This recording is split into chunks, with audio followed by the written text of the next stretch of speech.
இதில் சேர்த்துருக்குறேன்.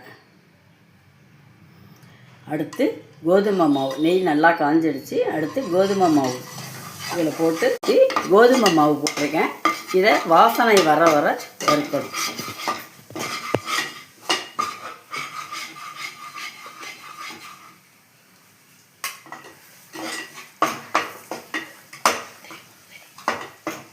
இப்போ முந்திரி போடுறேன்.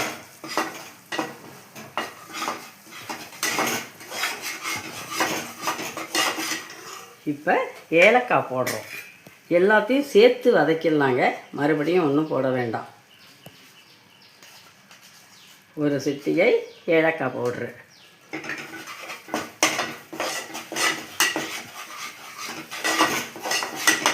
இப்போ கொஞ்சம் கலர் பவுட்ருங்க.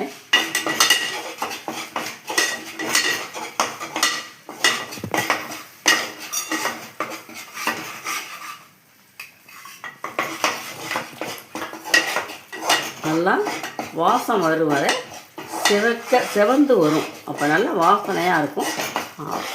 நல்லா வறுக்கணுங்க நெய்யில் எல்லாம் சேர்ந்து.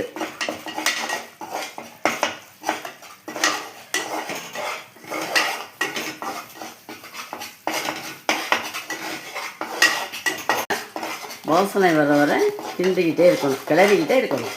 நீங்கள் சிவந்த இந்த நேரத்தில் பால் சேர்க்கணும்.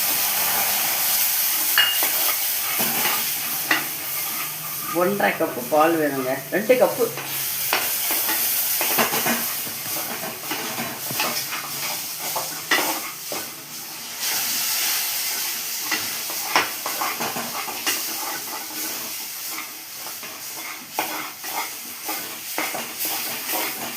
இந்த மாவு இதில் நல்லா வெந்து பதமாயிடுச்சு.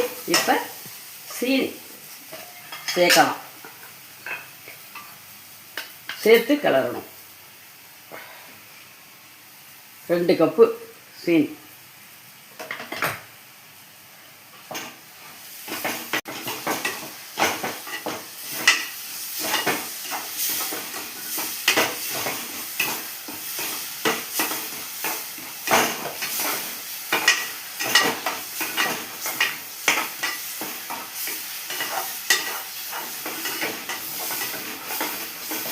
விடாமல் கிளறிக்கிட்டே இருக்கணுங்க. நம்ம கிளறிக்கிட்டே இருக்கணும். ரெடி ஆகிடுச்சு. நெய் இதிலேருந்து பிரிஞ்சு வருது பாருங்கள். இது கரெக்டான பதம். எடுத்தாச்சு பாருங்கள்.